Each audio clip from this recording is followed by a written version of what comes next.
Ово го кажа,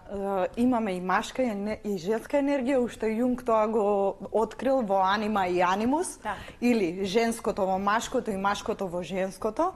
Често кога ги објаснувам овие работи кај нас во канцеларија, знам да го кажам она јинг и јанг, постоење на се во сештото, на бело во црното и на црно во белото, и најмногу од се, како изворна сликарка, во безбројните нијанси помеѓу црното и белото, тука е нашиот живот.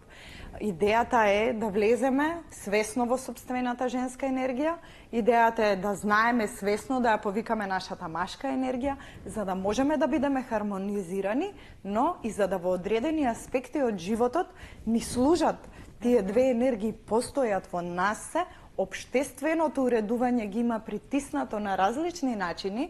да не знаеме точно кој е што е, но главниот принцип на женскоста е присутност.